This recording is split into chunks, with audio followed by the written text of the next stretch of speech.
কখনো কি এমন মনে হয়েছে সবকিছু থেকে একটু দূরে হারিয়ে যেতে, যেখানে শুধু প্রকৃতি আছে আর আপনি? এই হলো চন্দ্রনাথ পাহাড়, প্রকৃতির মাঝে নীরব এক শক্তিশালী সৌন্দর্য। পাহাড়ের উপর দাঁড়িয়ে চারপাশে যে দৃশ্যটা দেখা যায়, এটা শুধু চোখের নয়, মনে গেঁথে যায়।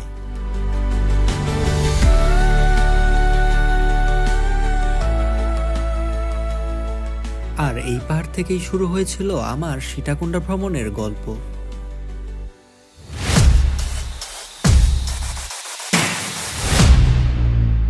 এক রাত্রেবেলা রওনা করলাম ঢাকার রেল স্টেশন থেকে সীতাকুণ্ডের উদ্দেশ্যে। রাতের অন্ধকার কাটিয়ে ধীরে ধীরে আলো ফুটতে লাগলো। ভোরের প্রথম আলোয় দেখা গাছগাছালি ও মেঠো পথ জানান দিচ্ছিল আমি এক বিশেষ জায়গার দিকে এগিয়ে চলছি। ভ্রমণের শুরুটা ছিল একেবারেই নীরব, তবে আমার মনে হচ্ছে সামনে অপেক্ষা করছে এক অসাধারণ দিন। ভোরের আলো ছড়িয়ে পড়তে ট্রেন এসে থামলো সীতাকুণ্ড রেল স্টেশন।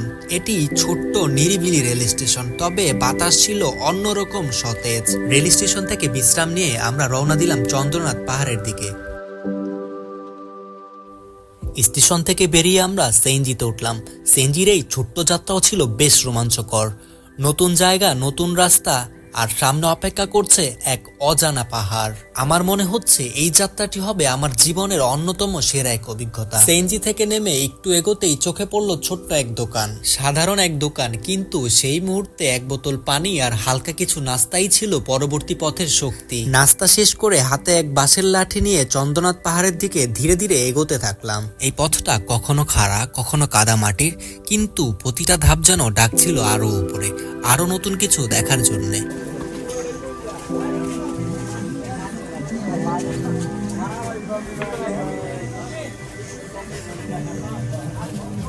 চন্দ্রনাথ পাহাড়ে ওঠার পথ সহজ নয়, কিন্তু প্রতিটি ধাপ যেন এক একটি নতুন অভিজ্ঞতা। শুরুটা হয়েছিল একটু ঢালু রাস্তা, এরপর শুরু হলো সিঁড়ি, লম্বা পথ, অনেকটা ধাপ যা পার হতে আমাদের দম বেরোচ্ছিল। তবুও আশেপাশের প্রাকৃতিক দৃশ্য আর সতেজ বাতাস আমাদেরকে যেন এনার্জি যোগাচ্ছিল। ভাই কেমন লাগতেছে আপনার? আমার ভালোই লাগতেছে। ভালো লাগতেছে? আমার এনার্জি অনেক কমে নেই। তাই নাকি? এনার্জি ভরপুর আছে। ঠিক আছে।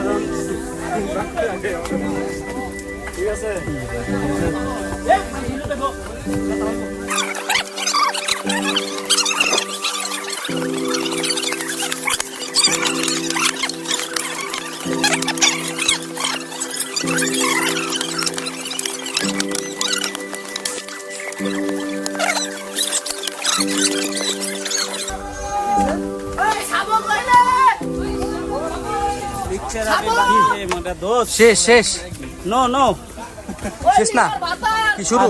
আরো আছে, আরো আছে, মাত্র অর্ধেক আসলাম। তাই নাকি? কি বলেন?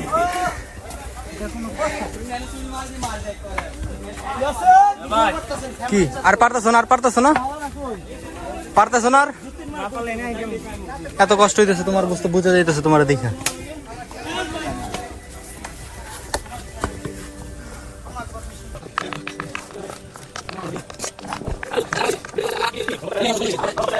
কিছুক্ষণ রেস্ট নেওয়ার পর আমাদের ট্রেকিং আবার শুরু হলো।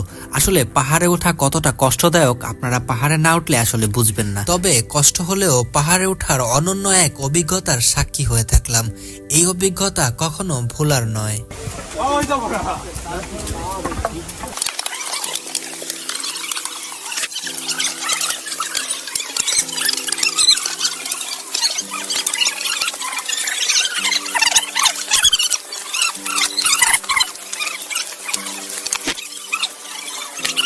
পথে ছোট্ট একটি ঝর্ণার ধারা চোখে পড়ল। সেই জায়গায় কিছুক্ষণ দাঁড়িয়ে পানির শব্দে আর বাতাসের স্পর্শে চোখ বন্ধ করে দাঁড়িয়ে থাকা যায়।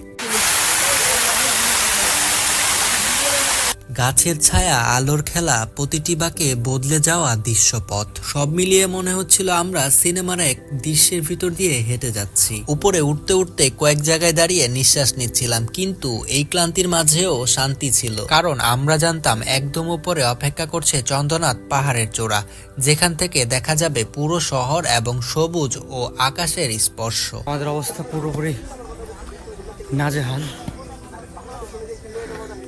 কথা বলার মতো অবস্থা নেই। প্রচুর পরিমাণে আমরা টায়ার্ড, আমার মুখ দিয়ে কথাই বের হচ্ছে না।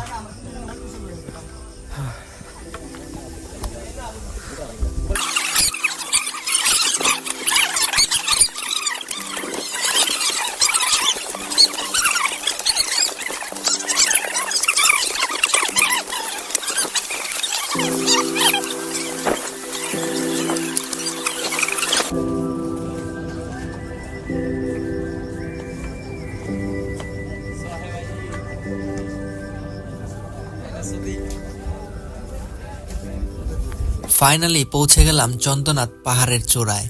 ততক্ষণে শরীর অনেক ক্লান্ত, কিন্তু মন ছিল একদম হালকা। হালকা বাতাসে চোখ বন্ধ করে থাকলেই বোঝা যায় কেন এই জায়গা এত জনপ্রিয়। চূড়া থেকে চারপাশের দৃশ্য এক কথায় অবিশ্বাস্য।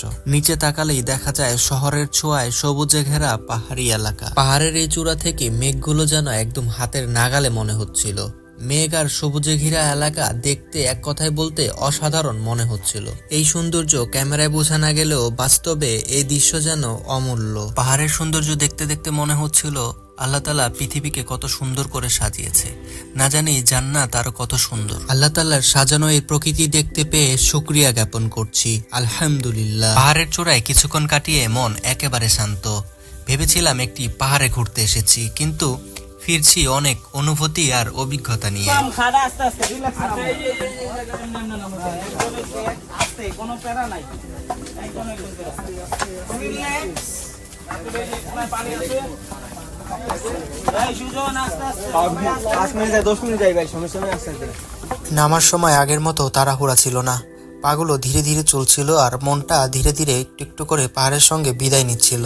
প্রকৃতি আমাদের শিখিয়ে দেয় উঠতে কষ্ট হয়, কিন্তু চূড়ায় পৌঁছালে তা হাজার গুণ সুখের হয়। ঠিক তেমনই নামার পথেও থাকে সেই অভিজ্ঞতার রেশ। চন্দ্রনাথ পাহাড় শুধু ভ্রমণের জায়গা নয়, এটি একটি অনুভব, যেখানে গেলে আপনি একটু শান্ত হবেন এবং নিজেকে খুঁজে পাবেন।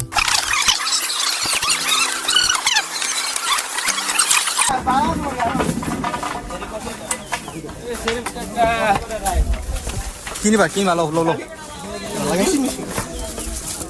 দেই ভাই আমি করি দাঁড়াও দেখ আমি একটা ব্লগার। ডিস্টিংগুইশিং এই ডিস্টিংগুইশিং চলতেছে। হ্যালো গাইস, আমরা এখন 1400 ফিটের থেকে নিচে নামছি। আমাদের বড় ভাইরা কিছু আচার নিবে, তাদের বউ আছে বাসায়, বাচ্চা আছে, তাদের জন্য নিচ্ছি। আমরা একটু মার্কেটিং করবো এখন। এই কাকা আমাদের সাথে কথা বলছে। এই কোনটা কথা বলছে? ব্লগারটা কত সুন্দরভাবে করছিলাম। আসসালামু আলাইকুম, this is Roni Ahmed with my new channel and new blog. আমরা ফিরছি, কিন্তু এই পাহাড়ের সবুজ হাওয়া আর নীরবতা থেকে যাবে মনে চিরকাল। যখনই জীবনের কোলাহলে হারিয়ে যাব, ঠিক তখনই মনে পড়বে চন্দ্রনাথ পাহাড়ের ওই নীরব ডাক। এই ছিল আমাদের একদিনে চন্দ্রনাথ পাহাড় ভ্রমণের গল্প। ভিডিওটি যদি ভালো লেগে থাকে তাহলে অবশ্যই একটি লাইক দিয়ে দিবেন, আর এরকম আরো ভিডিও পেতে অবশ্যই আমাদের চ্যানেলটাকে সাবস্ক্রাইব করে দিবেন এবং কমেন্টে আপনার অভিমত জানাতে অবশ্যই ভুলবেন না। তো আজকের মতো আল্লাহ হাফেজ। দেখা হবে নতুন কোনো ভিডিও নিয়ে নতুন কোনো দিনে। আসসালামু আলাইকুম, আল্লাহ হাফেজ।